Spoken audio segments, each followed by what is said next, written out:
बिस्मिल्लाहिर्रहमानिर्रहीम। अस्सलाम वालेकुम। पाकिस्तान तहरीक इंसाफ ने 15 सीटें जो हैं वो अपने नाम कर ली हैं और 3 सीटें जो हैं वो पाकिस्तान मुस्लिम लीग नून और एक जो है वो आज़ाद उम्मीदवार के हिस्से में आई है।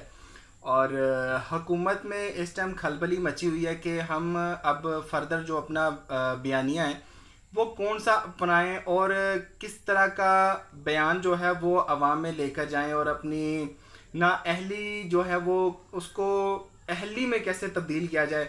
और हम अब चूरन जो है वो हमारा लोगों के अंदर वो क्या बेचें। और इस सिलसिले में जो नवाज़ शरीफ साहब हैं उन्होंने ये कहा कि मैं तो शुरू दिन से जो था वो हुकूमत लेने के हक़ में था ही नहीं। अगर तो वो इस हक़ में नहीं थे तो फिर भी उन्होंने हुकूमत लेने दी। तो अब वो ये कहते फिर रहे हैं कि जी हमसे जो लोटों की वजह से जो हमारा जो वोटर था वो नाराज़ था। और अब मरीम नवाज़ ने पाकिस्तान तहरीक इंसाफ के लिए अपना जो पैगाम है वो जारी किया है।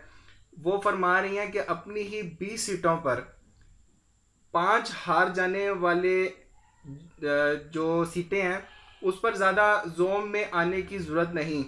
इलेक्शन कमीशन ऑफ पाकिस्तान पर आपका अटैक वो धांधली नहीं जो हुई ही नहीं, बल्कि फॉरेन फंडिंग के फैसला जो है वो उनका जो चलता आ रहा है काफ़ी देर से केस चलता आ रहा है पाकिस्तान तहरीक इंसाफ पर। उसके बारे में ये कह रही हैं कि उसका खौफ है। आपको मालूम है कि इसमें आपके ख़िलाफ़ नाकाबिल तरदीद शवाहिद सामने आ चुके हैं जिनका मंजर आम पर लाया जाना इलेक्शन कमीशन जो है वो जल्द फैसला सुनाए। तो बीबी बात यह है कि इसमें जो आपकी पार्टी है, जो आपकी पार्टी को फंडिंग आती रही है, अगर उसका भी फैसला साथ में आ जाए और उसमें मौलाना फजलुर रहमान की जो JUI फे है उसका भी फैसला आना चाहिए। और पाकिस्तान पीपल्स पार्टी का भी जो फॉरेन फंडिंग का केस है जो इलेक्शन कमीशन में काफ़ी देर से पड़ा हुआ है उसका फैसला भी साथ में ही आना चाहिए, क्योंकि पाकिस्तान तहरीक इंसाफ का फैसला ज़रूरी नहीं है। अगर पाकिस्तान तहरीक इंसाफ का भी फैसला आना तो फिर सारी पार्टियों का फैसला जो है उनके साथ आना चाहिए। और ये तो थी आज की ये खबर थी। और उसके साथ मैं आज आपको ये बताता चलूँ कि 92 का वर्ल्ड कप वो इमरान खान ने जीता। आज तक वो वर्ल्ड कप दोबारा पाकिस्तान के नसीब में नहीं हुआ। और अब पाकिस्तान में ऐसी ऐसी तारीख जो है वो रकम हो रही है कि इमरान खान के ख़िलाफ़ पाकिस्तान की तारीख में पहली दफ़ा नो कॉन्फिडेंस मोशन जो कामयाब हुई वो इमरान खान के ही खिलाफ हुई। जो PDM ने अपनी कोशिशों से जो ये तहरीक जो है ये मोशन जो था वो मंजूर करवाया और इमरान खान को हुकूमत से आउट किया।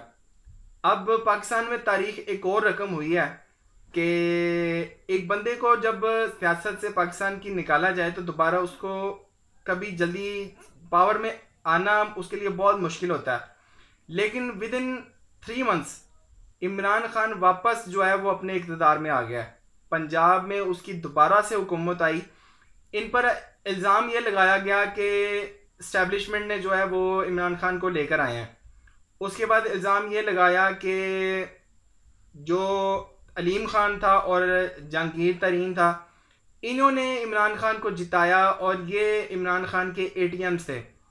अब बंदा इनसे पूछे कि जनाब अब तो इस्टेब्लिशमेंट भी नहीं है और इलेक्शन कमीशन भी नहीं है, आपने कहा कि जी धांधली हुई है, अब तो धांधली भी नहीं हुई। आपने खुद माना कि पाकिस्तान की तारीख में सबसे अच्छे इलेक्शन हुए हैं, आपने ये माना है।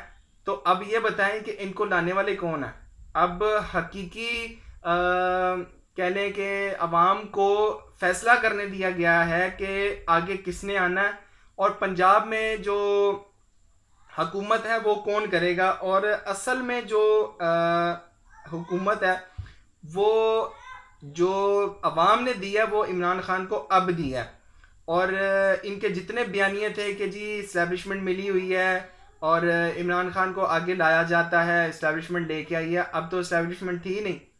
तो अब तो आप मानेंगे ना कि अवाम अवाम इमरान खान के बयानिए के साथ है, अवाम जो है वो इमरान खान का साथ दे रही है, और आपका जो बयानिया था आपको लोग झुटला रहे हैं। और जो कॉन्स्पिरेसी हुई थी इमरान खान के ख़िलाफ़ वो अवाम ने माना है कि वाक़या ही हुई है, और आज उन्होंने अपना फ़ैसला सुनाकर इमरान खान को वापस इक़्तिदार देकर ये साबित किया कि आज भी अवाम इमरान खान के साथ है और उसके बयानिए के साथ है। अब आप कोई चूरन और बेचें, आप जाकर अपना कारोबार संभालें लंदन में और अपने बेटों के साथ ज़िंदगी गुजारें। यहाँ पर आपका अब जो फ्यूचर है, जरदारी ने जो इंतकाम आपसे लेना था वो बहुत अच्छे तरीके से उसने ले लिया, और उसकी कोशिश यही होगी कि अब आपको हुकूमत से जो है वो ज़्यादा से ज़्यादा आपको हुकूमत कराई जाए, ताकि आप ज़्यादा से ज़्यादा गंदे हों, जितनी जल्दी हो हुकूमत छोड़ें और इंतखाबात का ऐलान करें, फिर ही आपकी बचत होगी, वरना आपकी जो सियासत है वो दफन हो जाएगी। तो आज के लिए इतना ही, मिलते हैं अगली वीडियो में इंशाल्लाह ज़िंदगी रही तो, तब तक के लिए अल्लाह हाफिज़।